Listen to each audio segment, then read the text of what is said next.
Blessed and happy Saturday to all of you, my dear friends, my dear brothers and sisters, my dear good people of God, faithful followers of the Daily Gospel Reflection with Father Jack. My dear kababayans, today is February 8, 2025, and today is Saturday within the fourth week in Ordinary Time, Year C. Our Gospel for today is from the beautiful and the wonderful account of the Gospel of Mark, chapter 6, verses 30 to 34. I was deeply moved by this line in today's Gospel. It says, and I quote, "You must come away to some lonely place and rest for a while." End of the quote. I like the phrase rest for a while, meaning to say, have a little break. Rest, but just a while. Rest, you know what, is applicable only for those who work hard. Rest is applicable only for those who work tirelessly. My dear friends, rest for a while.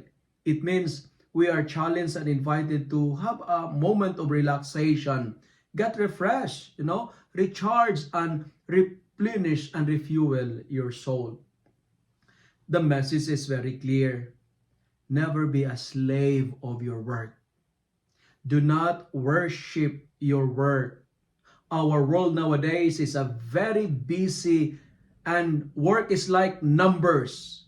They are countless and unlimited. And if you will be slave by your work, then you will be a slave forever. Human as we are, we too need rests. We need a break. We are not robots. We are not machines. And for today's reflection, I would like to share some points on how to spend, to have a meaningful rests. 3 points. Number 1, the Lord is telling us, like the disciples, find a quiet place and spend your life alone with God. Perhaps you are so publicly overwhelmed. This time, take time to live a private life for a while. There is weariness in our ministry, but tiredness, it's not an excuse for us to pray. Find a quiet time and spend it alone with God. Slow down and you will gain the benefit of a quiet mind. Invest in rest, my dear friends, because if we don't rest, we won't be able to take care of others. If we don't rest, we are also a burden to others. Just an FYI, in the priestly ministry, according to studies, 4 to 5,000 priests leave the priesthood because of burnout.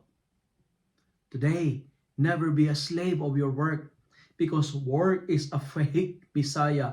Work is a false Savior. Work will drain all our energy. Work will consume and will use us, because work is a false Savior. It cannot save us.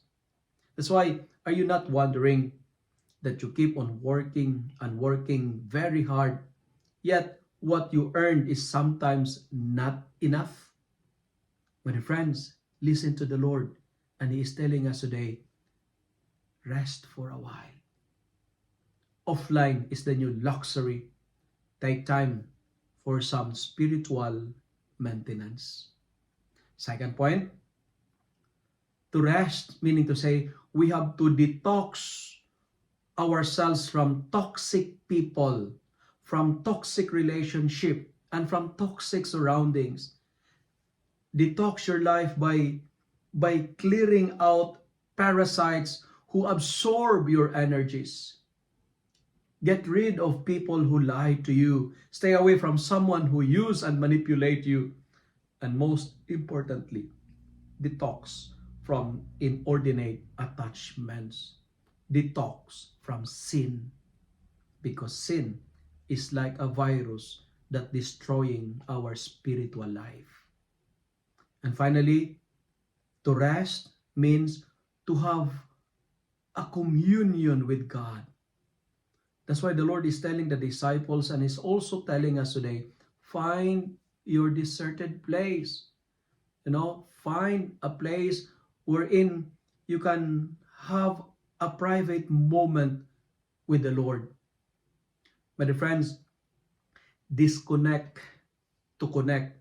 We need to pray to recharge and refuel our soul. Because when we pray, we can cast out demons.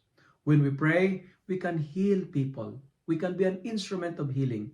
When we pray, we can attract and magnet listeners and attract them back to God.